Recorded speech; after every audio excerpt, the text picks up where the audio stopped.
मैं राकेश मौर्य में आपके अपने channel exam warrior with Rakesh में आपका स्वागत करता हूं। और मैं आज केमिस्ट्री की अपनी दूसरी क्लास लेकर के हाजिर हुआ हूं, जिसमें कि हम आज कुछ पी ब्लॉक एलिमेंट्स के 15 के elements nitrogen, phosphorus, arsenic, antimony, bismuth, इनके गुणों के बारे में कुछ चर्चा करेंगे और कुछ ऐसे टॉपिक्स बताएंगे हम आपको जिसके माध्यम से आप जो छोटे छोटे टॉपिक्स हैं, जैसे कि बहुविकल्पी क्वेश्चंस मिलते हैं आपको, उनमें से बहुत ही एक छोटे से टॉपिक, और यदि आप कंफ्यूज हो जाते हैं कि ये कहाँ से पूछा गया, होता है बाहर से नहीं आता, कुछ भी होता आपके बुक से ही है, बट हमारा एक नज़रिया होता है कि हम उसको पहचाने कैसे। ठीक है, तो हम आज पी ब्लॉक एलिमेंट्स के नाइट्रोजन परिवार के बारे में बात करेंगे, जो नाइट्रोजन फैमिली है, जिसमें कि नाइट्रोजन फैमिली में कौन कौन सदस्य हैं। नाइट्रोजन है, फास्फोरस है, आर्सेनिक है, एंटीमनी है और बिस्मथ है। ठीक है, हमने उस दिन कल की क्लास में, यानी कि पिछली क्लास में हमने डिस्कस किया था कि जो एलिमेंट्स हैं वो कब कहलाता है कि ये एस ब्लॉक का है, पी ब्लॉक का है, या फिर डी ब्लॉक का है, या फिर एफ ब्लॉक का है। इसके बारे में मैं चर्चा कर चुका हूँ, इसके बारे में ज़्यादा चर्चा नहीं करूँगा, छोटी सी बात मैं बता दूंगा दोबारा से आपके लिए। अगर आपको ये नहीं पता है तो हमारी पिछली क्लास जा करके देख सकते हैं। अब हम इसके माध्यम से मैं आपको सिर्फ एक, जो हमारा नाइट्रोजन परिवार के तत्व हैं, इनके कुछ गुण हैं, कुछ अपनी जो प्रॉपर्टीज हैं जो बताते हैं कि ये अपने आप में अलग भिन्न, यानी कि कह सकते हैं ये भिन्न होता है। ये भिन्न क्यों होता है, कौन ठोस है, कौन गैस है, कौन धातु है, कौन उपधातु है, ये हम आज चर्चा करेंगे। और आपको एक बात और बता दूं कि आज की क्लास में कुछ आपको ऐसा मिलने वाला है जो शायद आपने नहीं पढ़ा होगा। पढ़ा होगा तो गहराई से उसको याद नहीं किया होगा, ठीक है, और याद हुआ होगा तो वो ज़्यादा समय तक ना रहा होगा। तो मैं आज आपको ऐसे टॉपिक बताऊंगा जो कि आपके लिए बहुत ही ज़्यादा महत्वपूर्ण है। ठीक है, तो बिना टाइम वेस्ट किए मैं आपको कुछ टॉपिक्स बता देता हूं जो हम आज पढ़ने वाले हैं।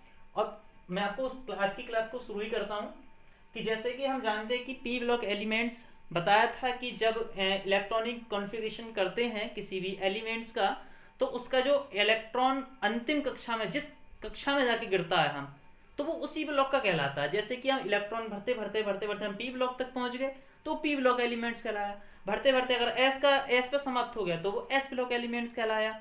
ठीक है, तो हम इसी प्रकार से, जैसे कि इनका इलेक्ट्रॉनिक विन्यास होता है कि NH2NP3, आपने देखा होगा कि बैलेंस सेल लिखा है मैंने, NH2NP3 होता है। वो कैसे होता है, ठीक है, तो हमने देखा है कि यहाँ पर सॉरी 7N, 15P, 33S, ये क्या है, इनके ये परमाणु क्रमांक है, इनकी क्रमांक संख्या है। ठीक है, N क्या है, आवर्त। हम देखेंगे नाइट्रोजन है, आवर्त सारणी में नाइट्रोजन जो होता है वो कौन से आवर्त में बैठा होता है, हम जानते हैं कौन से आवर्त में होता है, दूसरे आवर्त में होता है। फास्फोरस तीसरे में होता है, आर्सेनिक फोर्थ में होता है, एंटीमनी फिफ्थ में होता है और बिस्मथ सिक्स में होता है। एक एलिमेंट्स और होता है एमसी, उसके बारे में हमें नहीं पढ़ना, वो न्यू ज्ञात तत्व है। ठीक है, जो हमारे पुराने तत्व हैं उन्हीं के बारे में हमें पढ़ना है। अब हम देखते हैं कि हम जो 7N लिखा है तो इलेक्ट्रॉन भी इसमें 7 होंगे। जब इलेक्ट्रॉन 7 होंगे तो मैंने आपको पिछली क्लास में बता चुका हूं कि ये 7N, जो 7 इलेक्ट्रॉन है, तो 7 इलेक्ट्रॉन किस प्रकार से भरे जाते हैं, देखते हैं कि 1s2, 2s2, 2p6, ज्यादा हो गया तो देखो 4 ही हो गया, इसमें कितना पहुंचेगा, 3 पहुंचेगा।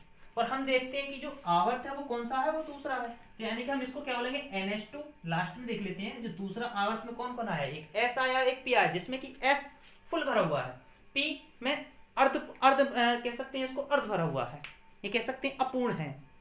अब अपूर्ण कैसे, हम जानते हैं कि इसमें NH2 में यानी कि 2s2, 2p3, और जबकि हम जानते हैं कि P में कितने अधिकतम इलेक्ट्रॉन भर सकते हैं, 6 भर सकते हैं, इसमें कितने भर सकते हैं, 6। और हम दूसरे आवर्त में डी कक्षक उपस्थित नहीं होता, वो किस में होता है, थर्ड में, फोर्थ में, फिफ्थ में और सिक्स में।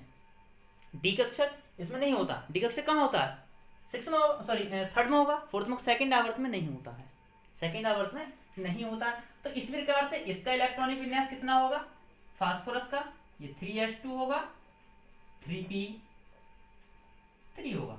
अगर इसकी बात करें आर्सेनिक की, sorry 4s2, 4p3, 5s2, 5p3 6h2 6p3। राशि का अगर इलेक्ट्रॉनिक विन्यास खोलेंगे तो इस प्रकार से लास्ट में हमारा 6 आवर्त में यही इलेक्ट्रॉनिक विन्यास को दर्शाएगा। ठीक है। हाँ, एक बात और बतानी भूल गया मैं इसके बारे में कि नाइट्रोजन है, फास्फोरस है, आर्सेनिक है, इनको याद कैसे करें कि सर इसका नाइट्रोजन का 7 होता है, फास्फोरस का 15 होता है। सिंपल सी बात है, आपको क्रम याद होगा, nitrogen, phosphorus, arsenic, antimony, bismuth. अगर आप इंटरमीडिएट के छात्र हैं तो इसको या फिर आप कक्षा 11 के छात्र हैं तो इसको याद करने में कोई ज़्यादा बड़ी बात नहीं है। आप इसको पढ़ते हैं तो आसानी से क्रम में याद हो जाता है कि नाइट्रोजन है, फास्फोरस है, आर्सेनिक है, एंटीमनी, बिस्मथ, आसानी से याद हो जाता है। बट आपको एक चीज़ और है, आप नाइट्रोजन को याद कर लीजिए। नाइट्रोजन कह सकते हैं इस ग्रुप का मुखिया है, उसको याद कर लीजिएगा। नाइट्रोजन का कितना परमाणु क्रमांक होता है? 7 होता है। नाइट्रोजन के बाद कौन आया? फास्फोरस आया। उसके बाद कौन आया? आर्सेनिक आया। उसके बाद कौन आया? एंटीमनी आया। इसके बाद कौन आया? बिस्मथ आया। अब एक बात ध्यान रखना, ये इसी की बात नहीं करो। पी ब्लॉक एलिमेंट्स का कोई सा भी एलिमेंट्स आ जाए, आपको पहला एलिमेंट याद कर लेना है जो कि दूसरे आवर्त का। ऐसे नहीं डी को भी याद नहीं कर सकते या फिर एस को याद नहीं कर सकते हैं उसमें, क्योंकि आवर्त कम हो जाते हैं। ठीक है, तो आवर्त कम हो जाते हैं, इसलिए मैं डी को ऐसे पी ब्लॉक एलिमेंट्स को बता रहा हूँ। उसमें आप क्या करेंगे, सिर्फ क्रम याद कर लें। क्या? 2 8 18 18 32। कितना याद कर लेंगे? 2 8 18 18 32। ठीक है, तो अब मान लीजिए पहला आवर्त तो है ही नहीं हमारे पास, दूसरे आवर्त से स्टार्ट है। ये 2 आता है, ये पहले आवर्त के लिए, दूसरे के लिए, तीसरे के लिए, चौथे के लिए, पांचवें के लिए। कुछ गलत लिख दिया, कुछ मैंने गलत लिख दिया। चलो नहीं, सही सॉरी सही लिखा है, सही लिखा है। ये डिफरेंट है, सॉरी, ये अंतर दे रखा है, बिल्कुल सही लिखा है। ठीक है, तो अब देखेंगे पहले से दूसरे आवर्त में जाते हैं तो कितने का अंतर होता है? 2 का होता है, 2 इलेक्ट्रॉन्स का होता है। दूसरे से तीसरे में जाते हैं तो 8 का होता है। इस प्रकार से अगले में जाते हैं तो 18 का। यहाँ देख लेते हैं कि यहाँ से 7 से 15 पर कितने का अंतर? दूसरे से तीसरा आवर्त है, ये दूसरे से तीसरा आवर्त है, इन दोनों के बीच कितना अंतर होगा हमारा? 8 का होगा। इसी प्रकार से 15 से 33 तक जाएगा, कितना अंतर होगा? 18 होगा। 33 तक 51 तक जाएगा तो भी कितना अंतर होगा? 18 होगा। इस प्रकार से 83 तक जाएंगे, कितना होगा? 32 होगा। यानी कि आपको ये नहीं कि यही याद करना, ये नियम हर जगह का लागू होगा। तो आपको 2 8 18 18 32 आपको याद रखना है। तो 2 तो आपको गिनना ही नहीं, क्योंकि पहला आवर्त से दूसरे आवर्त का अंतर है ही नहीं, दूसरे से तीसरे का अंतर है, पहला तो है ही नहीं हमारे पास ना। ठीक है, तो उसका अंतर क्या होगा? 8 18 18 32। तो इस प्रकार से आप याद कर सकते हैं। तो पहले से दूसरे में 8 का अंतर, तीसरे से चौथे में आए तो 18 का, फिर 18 का, फिर 32 का।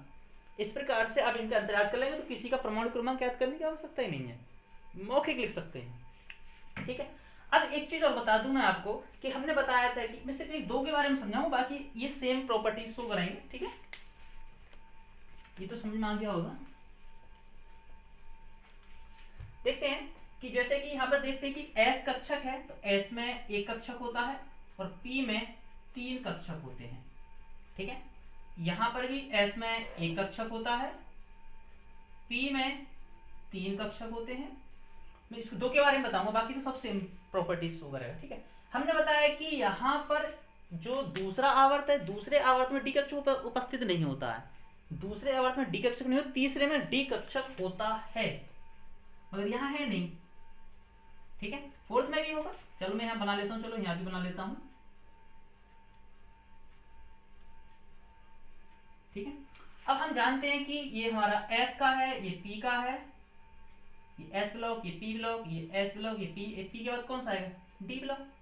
ठीक है, तो ये कौन सा है? ये 2S है, ये 2P है। ये मैं इस प्रकार से लिख देता हूं, ये 2S है, ये 2P है, ये 3S है, ये 3P, ये 3D, ये 4S 4P और ये 4D। अभी D क्या है बताता हूं आपके लिए।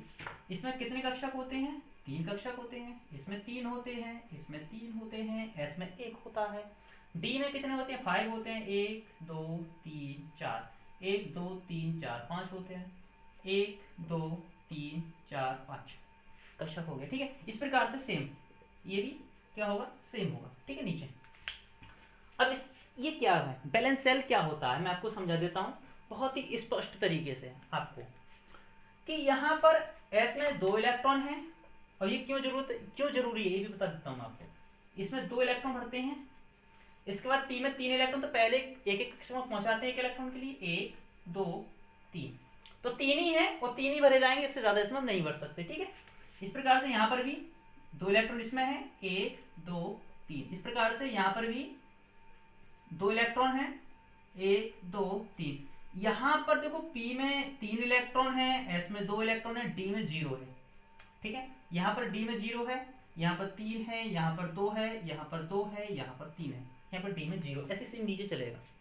अब ये मैंने D क्यों बनाया है, क्योंकि दूसरे आवर्त में D कक्षक नहीं होता, तीसरे में होता है, चौथे में होता है, पांचवें में होता है, D में 2 में नहीं होगा। ठीक है, अब वो क्या होता है, अब ये इसकी आवश्यकता क्यों पड़ी। अगर हम जानते हैं, अगर देखें कि इलेक्ट्रॉनिक विन्यास में S कक्षक पूर्ण भरा हुआ है, तो S कक्षक पूर्ण भरा हुआ है। ठीक है, जबकि P कक्षक जो है वो अपूर्ण है। क्या है, P कक्षक अपूर्ण है। अब मैंने एक बात और बताया था आपको कि आपको अगर संयोजकता निकालनी है या फिर किसी ऑक्सीकरण अवस्था निकालनी, तो आपको ये चीज आना बहुत जरूरी है। मैंने आपको बताया था कि अनपेयर्ड इलेक्ट्रॉनों की संख्या को, अनपेयर्ड इलेक्ट्रॉनों की, अयुग्मित इलेक्ट्रॉनों की संख्या को हम क्या कहते हैं, उसकी वैलेंसी कहते हैं या फिर संयोजकता कहते हैं। तो अगर आपको हम बता दें कि अगर यहाँ पर अनपेयर्ड इलेक्ट्रॉनों की संख्या देखी जाए तो कितनी है, 3। कितनी है, 3। तो यहाँ पर अनपेयर्ड इलेक्ट्रॉनों की संख्या कितनी है, 3 हो गया। अब यहाँ पर D कक्षक नहीं है, तो इसका कोई उत्तेजित अवस्था का तो कोई मतलब ही नहीं बनता यहाँ पर, तो इसकी संयोजकता कितनी होगी, 3 होगी। करेक्ट। अगर हम यहां पर बात करें तो अनपेयर्ड, खाली की बात नहीं हो रही है, अनपेयर्ड अयुग्मित इलेक्ट्रॉनों की संख्या कितनी है, 3 है। यहां भी 3 होगी, यहां भी 3 होगी, यहां भी 3 होगी, यहां भी 3 होगी। बात श्योर हुई, पक्की बात, अच्छी बात है। जब यहां पर, क्योंकि सभी की संयोजकता 3 होगी, क्योंकि सब में क्या 3 इलेक्ट्रॉन जो है वो अयुग्मित है। नेक्स्ट बात करते हैं, अगर ये इलेक्ट्रॉन उत्तेजित हो जाए, देखो यहां उत्तेजित नहीं होगा क्योंकि यहां पर D कक्षक नहीं है, तो यहां पर ये इलेक्ट्रॉन उत्तेजित नहीं है। उत्तेजित होगा भी तो कहां जाएगा, इसके साथ पेड़ बनाएगा, और जो कि इसके साथ अगर पेड़ बनाएगा, युग्म बनाएगा, तो इसकी संभावनाएं बहुत कम होती हैं। जो कक्षक पहले से ही कुछ उसमें कुछ इलेक्ट्रॉन बैठा है, उसमें कुछ दूसरा इलेक्ट्रॉन जाए तो बैठने देगा क्या, नहीं बैठने देगा, बिल्कुल भी नहीं। अगर ये इलेक्ट्रॉन को खाली है, खाली इलेक्ट्रॉन है, खाली कक्षक है, तो उसमें जा सकता है, बिल्कुल श्योर। जैसे कि यहां पर, अब यहां पर ये इलेक्ट्रॉन यहां नहीं पहुंच सकता, ये इलेक्ट्रॉन उत्तेजित होगा, कोई ऐसी कंडीशन आई जहां जरूरत पड़ी उत्तेजित होने की इलेक्ट्रॉन के लिए, तो वो इलेक्ट्रॉन यहां से उत्तेजित होगा और कहां पहुंच जाएगा, यहां पर। तो ये उत्तेजित इलेक्ट्रॉन आगे यहां पर, और यहां से एक इलेक्ट्रॉन कम हो जाएगा, यानी कि इस प्रकार से हम दिखा देते हैं। तो यहां पर पहले कितने अनपेयर्ड इलेक्ट्रॉन थे, 3। अब कितने हो गए, 1 2 3 4 5, कितने अनपेयर्ड हो गए, 5। तो अब अनपेयर्ड 5 हो गए, तो जाहिर सी बात है यहां पर वैलेंसी कितनी होगी, 5। 3 भी होगी, 5 भी होगी। सेम कंडीशन क्या है कि यहां से भी ये इलेक्ट्रॉन उत्तेजित होगा और यहां आ जाएगा, ये इलेक्ट्रॉन यहां उत्तेजित होकर के, तो यहां भी इनकी संयोजकता कितनी हो जाएगी, 5 हो जाएगी। बात समझ में आई। तो यहां पर भी क्या होगी, इसकी संयोजकता 5 होगी, मगर यहां पर 5 इसकी संयोजकता नहीं होगी। इस बात को आप समझ लें, क्योंकि इसमें अक्रिय युग्म प्रभाव पाया जाता है, यानी कि जब किसी पी ब्लॉक एलिमेंट्स में किसी ग्रुप में ऊपर से नीचे जाते हैं तो उसका युग्मन यानी कि बंधन कम होता है। जब ये इलेक्ट्रॉन यानी कि आपका बिस्मथ जो है वो इलेक्ट्रॉन का बंध बनाने में समर्थ नहीं होगा, यानी कि अयुग्मित इलेक्ट्रॉन ही नहीं होंगे इसमें, और ये प्रभाव क्या होगा, इनको जो प्रभाव डालेगा बंध ना बनाने के लिए, तो उसी को हम क्या कहते हैं, अक्रिय युग्म प्रभाव कहते हैं। क्या कहते हैं उसको, अक्रिय युग्म प्रभाव कहते हैं, इनर्ट पेयर इफेक्ट कहते हैं। इसलिए यहाँ पर इसकी संयोजकता 5 नहीं होगी, ये बात आप याद रखें। अगर आपसे कोई पूछता है या फिर एग्जाम में इस प्रकार से क्वेश्चन पूछ लेता है कि बिस्मथ 5 संयोजकता प्रदर्शित नहीं करता है, क्यों, तो आपका आंसर होगा इनर्ट पेयर इफेक्ट के कारण, यानी कि अक्रिय युग्म प्रभाव के कारण। बस आपका इससे ज्यादा आंसर कुछ नहीं होगा। ठीक है, अगर यहाँ पर ये 5, ये बात सबके समझ में आ गई होगी। अगर जिसके समझ में नहीं आई है वो वीडियो को रिपीट कर ले, पीछे से देख ले और उसको दोबारा समझ ले। ठीक है, अगर नहीं समझ में आता है तो मुझे कमेंट्स करते, मैं इसको एक बार कभी दूसरी क्लास में समझा दूंगा। वैसे मैं इसको अगर पी ब्लॉक एलिमेंट्स में ही अगर मैं ग्रुप 15 से 16 की बात करूंगा तो वहां पर भी ये बात मैं दोबारा डिस्कस करूंगा। ठीक है, तो जैसे कि हम जानते हैं कि हम ग्रुप कौन सा पढ़ रहे हैं, ग्रुप कौन सा पढ़ रहे हैं, 15। अब ग्रुप 15 पढ़ रहे हैं तो ग्रुप 15 में कौन कौन से एलिमेंट्स आते हैं मैंने बता दिया। हाँ, एक चीज और बतानी भूल गया था, सॉरी मैं। मैं अब रिपीट कर देता हूँ, ये चीज मैंने आपको समझा दी, समझ में आ गई होगी। चलो यहीं से एक बात और बता देता हूँ आगे के लिए, वो बाकी बाद में डिस्कस कर लूंगा मैं, ठीक है। तो बैलेंसी समझ में आ गई सबके। अब इसकी ऑक्सीकरण अवस्था भी समझा देता हूँ। तो वो ऑक्सीकरण अवस्था उसकी या तो प्लस जो 3 है, तो या तो वो 3 मैक्सिमम हो सकती है या 3 मिनिमम हो सकती है। कहने का मतलब ये है +3 से -3 हो सकती है, यानी कि इसकी दो ऑक्सीकरण अवस्थाएं हो सकती हैं, +3 और -3। इसकी अब ये +3 -3 इसकी भी होगी, +3 -3 इसकी भी होगी, वही इसकी भी होगी, सबकी होगी।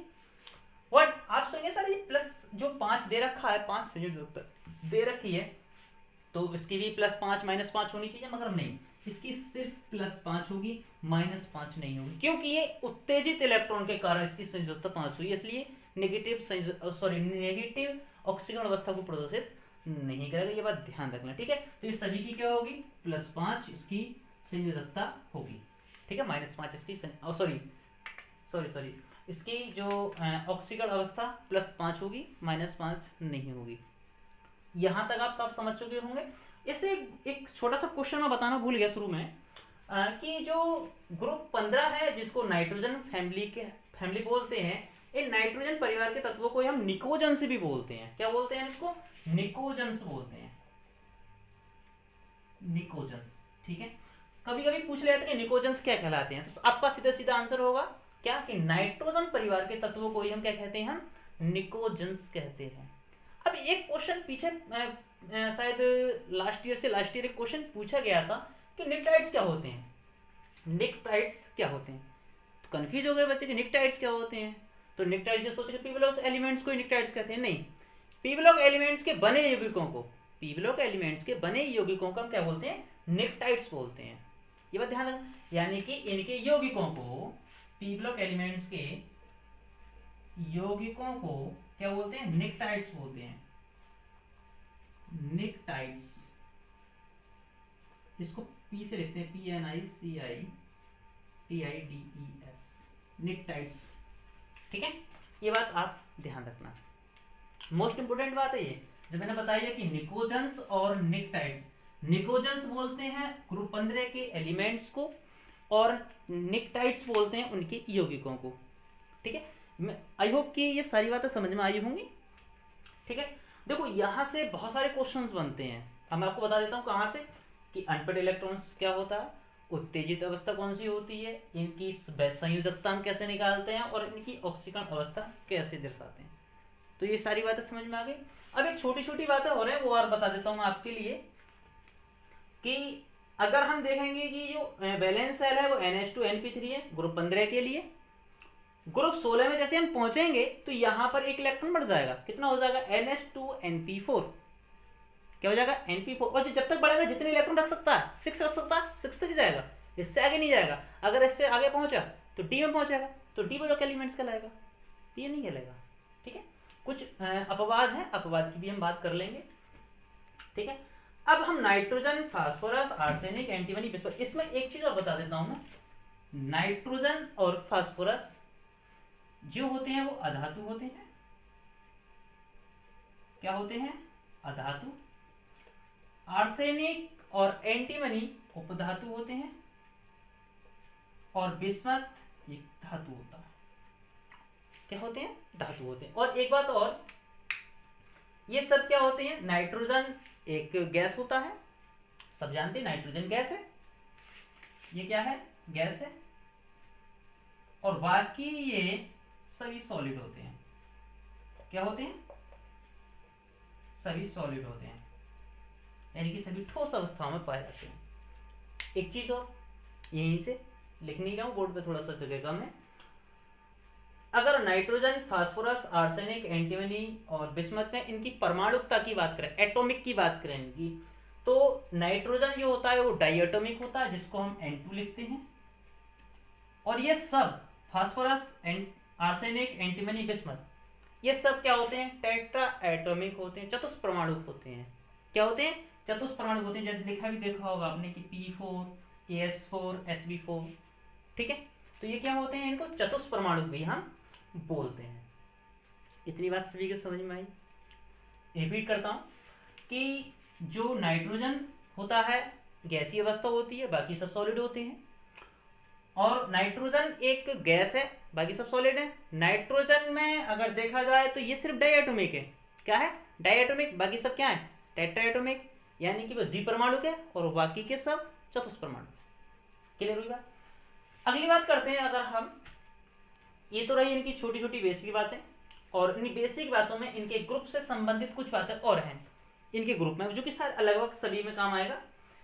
अगर हम बात करें इनके एटॉमिक साइज की, इनकी कह सकते हैं परमाणु आकृति, इसकी परमाणु आकृति क्या होती है, तो एक बात ध्यान रखें, मैं यहीं पे थोड़ा सा दर्शा देता हूँ, या फिर जो मैं वॉइस कर रहा हूँ अगर आप नोट कर रहे हैं तो कर सकते हैं, मैं यहाँ पर लिख देता हूँ। अगर मैं इनकी एटॉमिक साइज की बात करूं, एटॉमिक साइज, तो इनका एटॉमिक साइज ऊपर से नीचे जाने पर क्या होता है? बढ़ता है। ये थोड़ी मेरी भाषा समझने आप, मैं कुछ बच्चों को पढ़ा भी चुका हूं, जो जानते हैं मुझसे पढ़ चुके हैं वो सब इस बात को समझ जाएंगे, और मेरा थोड़ा सा ये अलग सा फंडा है कि जो एटॉमिक साइज है वो ऊपर से नीचे जाने पर बढ़ता है।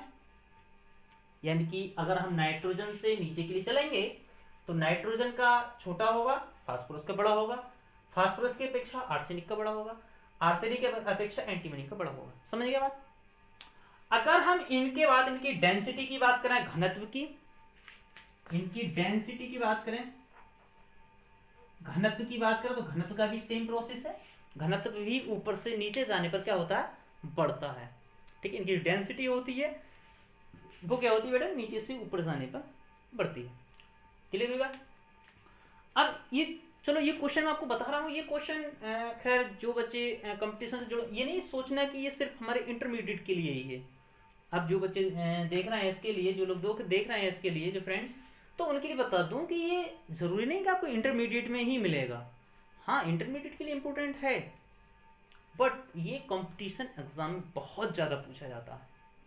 अभी पीछे जो एग्जाम हुए थे रेलवे में इससे क्वेश्चंस पूछा जाता है। केमिस्ट्री का बहुत बड़ा पार्ट आता है उससे। ठीक है, इसको वेस्ट ना माने, बेस्ट माने। तो एटॉमिक साइज की बात करते हैं तो बढ़ता है, डेंसिटी की बात करें ऊपर से नीचे जाने पर क्या होता है? बढ़ता है। अगर इसकी आयनन एंथैल्पी की बात करें तो इसकी आयनन एंथैल्पी क्या होती है? ऊपर से नीचे जाने पर घटती है। आयनन एंथैल्पी क्या होती है? इसकी ऊपर से नीचे जाने पर क्या होती है? घटती है। और आयनन एंथैल्पी के साथ इनकी क्रियाशीलता भी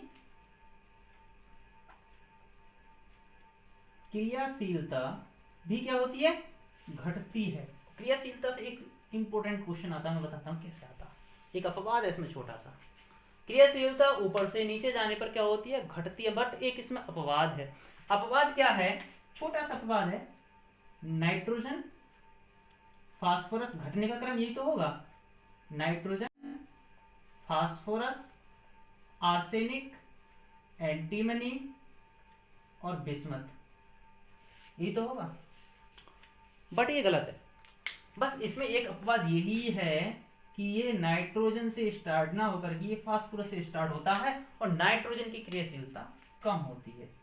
बस इतना याद रखना है आपको। ठीक है, ये दिखाई दे रहा होगा, नहीं तो मैं बोल रहा हूं। ठीक है, जो मैं बोल रहा हूं वो सुन लें।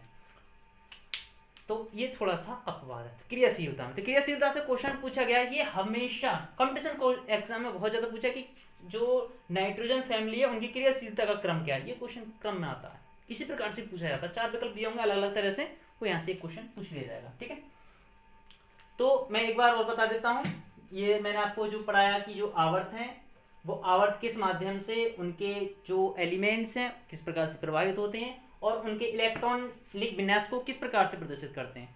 ठीक है, तो ये क्वेश्चन यहाँ से बहुत ही ज़्यादा इंपॉर्टेंट क्वेश्चन बनते हैं, और ये बहुत ही इंपॉर्टेंट टॉपिक है आपके लिए। ठीक है, तो आई होप कि जितना मैंने आज आपको समझाया है वो समझ में आया होगा। अभी इसकी कुछ बेसिक बातें और हैं, वो हम कभी फिर डिस्कस करेंगे, अगली क्लास में डिस्कस करेंगे। आज तक के लिए हम इतना ही रहने देते हैं, और जब हम अगली नेक्स्ट क्लास करेंगे, सुन लें, हेलो, अरे भाई इधर देखो, जो सुन लें कि जो अगली क्लास हम शुरू करेंगे तो अगली क्लास में हम इनके कंपाउंड के बारे में बात करेंगे, जो कि बहुत ही ज़्यादा मोस्ट इंपोर्टेंट। कल मैं पिछली क्लास में डिस्कस कर चुका हूँ कि इनके कंपाउंड किस प्रकार से बनते हैं। तो उन कंपाउंड जिनको हम क्या बोल देंगे, न्यूक्लियोटाइड्स बोलेंगे। सिंपल बात, अभी बस समझाया कि इनके कंपाउंड क्या बोलेंगे, न्यूक्लियोटाइड्स बोलेंगे। ठीक है, तो जो कंपाउंड होंगे उनके कंपाउंड को पढ़ेंगे, उनकी प्रॉपर्टीज क्या होंगी, उनकी प्रिपरेशन कैसे करेंगे, वो सारी बातें हम करेंगे अगली क्लास में। जब तक के लिए जय हिंद, नमस्कार, गुड नाइट।